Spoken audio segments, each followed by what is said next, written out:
আসসালামু আলাইকুম। আজকে আমার সাথে যারা দেখতেছেন উনি হচ্ছে বড় ভাই, আর উনি হচ্ছেন একজন সেলিব্রিটি মানুষ, আর ওনারা সবাই চিনেন সুলতান ভাই। তো সুলতান ভাইয়ের কাছ থেকে আমি দু একটা বিষয় জানার চেষ্টা করবো, যেহেতু উনি বড় ভাই আর ওনার কাছ থেকে শেখার অনেক কিছুই আছে। সুলতান ভাই, প্রথম বিষয়টা হচ্ছে আপনার এই যে আপনি যে একটা ফেসবুক পেজ চালান, আর সেক্ষেত্রে প্রবাসীদেরকে নিয়ে কাজ করেন।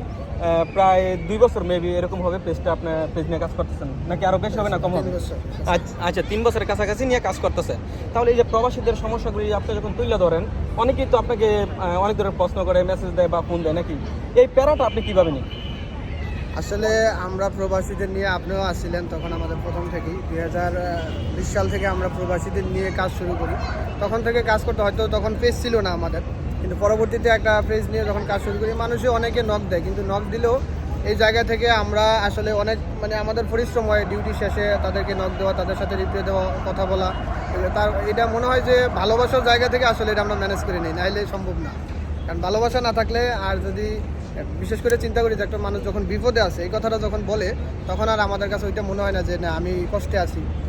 মনে হয় যে আমি ভালো আছি, আলহামদুলিল্লাহ, আমার থেকে অনেক ভাই কষ্টে আছে, তার যদি আমি আমার কথার দ্বারা যদি তার একটু উপকার হইতে পারে, তাহলে ওই জায়গা থেকে ওইটাই আমরা আর কি ধরে নিই। যে ধরেন একজন মানুষ যখন নক দিতে, ভাই আমার এই বিষয়টা, আমার সমস্যা আছে, পাসপোর্টে ঝামেলা আছে, বা ভাই আমি দেশে যাইতে পারতেছি না, খরচ মারবো কিংবা জাস্ট আমার দুইটা মুখের কথায় যদি তার উপকার হয়, ঠিক আছে।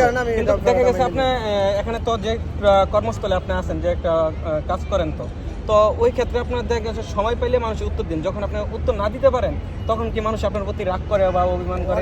অনেকে করে এরকম যে ভাই আপনি তো ফোন দিলে ধরেন না, ইয়ে করেন না। আমি বলি ভাই দেখেন, আমি যদি দালাল হইতাম, অন্য দালালের মতো যদি দালালি করে ঘুরে খাইতাম, তাইলে হয়তো বা আপনারা যখন তখন আমি রিপ্লাই দিতে পারতাম। আপনি যদি আমি আপনার কাজ দিলেও যদি আমার আপনি $100 দিতেন, তাইলে আমি আপনার কাজটা খুঁজে বাই করতাম। কিন্তু আপনার কাজটা খুঁজতে গেলে আমার নিজের কাজটা 16 আনা ফিট রেখে আপনার কাজটা খুঁজতে হয়।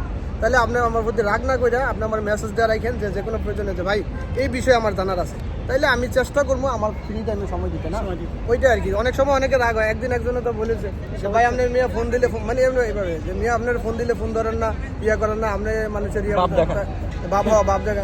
আসলে ভাই ভাবের কিছু না, আমি একজন সাধারণ প্রবাসী। আর জানেন আপনারা ইরাকের প্রবাসীরা 12-14 ঘন্টা ডিউটি করে।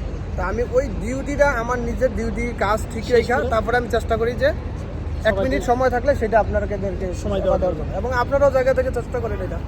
আচ্ছা, এখন তো বুঝতে পারছেন যারা ফেসবুক গ্রুপ চালায়, ইউটিউব চালায় বা ফেসবুক পেজ চালায়, তাদের উপর দিয়ে কতটা প্যারা যায়। কিন্তু আপনারা যে আমাকে যে প্রশ্নগুলি করেন, এখন আপনারা তো বুঝতে পারছেন আমরা যে পেজ চালাই, এটা অনেকে বলতে পারে যে ইউটিউবার ফেসবুকে ভিডিও করে মানে টাকা ইনকামের জন্য, কিন্তু আমাদের কিন্তু টাকা ইনকামটা কিন্তু লক্ষ্য না, আমাদের টাকা এটা থেকে ইনকাম হয়েও না। আপনি যে ভিডিও করেন, আপনার ভিডিওতে কয় টাকা ইনকাম হইব? এর চেয়ে বেশি টাকা। আপনি যে 1 ঘন্টা আপনার সাথে আমি কথা বললাম, আপনার সাথে কথা বলাতে আমার কোনো ইনকাম হয়েছে? কিন্তু আমি যদি বাইরে 1 ঘন্টা 10 মিনিট কাজ করতাম, আমার 5 টাকা ইনকাম হইতো না? তাহলে ইনকামের জন্য আমরা এটা করি না। এটা করি যে আপনি আমার কথা দ্বারা আপনি উপকার হইতেছেন, মানুষ জানতেছে যে ভাই কিছু না একটা বক্তব্য দিল যে ভাই ইরাকে এইভাবে আসলে এই ঝামেলাগুলো আছে, এই যে তথ্যটা জানছেন, এটার কারণে। এটা আসলে ইনকামের জন্য না। ইনকামের জন্য আমরা প্রবাসীদের হয়ে কাজ করার জন্য, প্রবাসীদের পাশে থাকার জন্য আমাদের মূল উদ্দেশ্য হচ্ছে ভিডিও করা। আপনারা উপকার পান কিংবা উপকারে যাতে আসতে পারি আমরা। ওইটাই। ভালো থাকুন, সুস্থ থাকুন, নিরাপদে থাকুন। আবার দেখা হবে অন্য কোনো এক ভিডিওতে। আল্লাহ হাফেজ।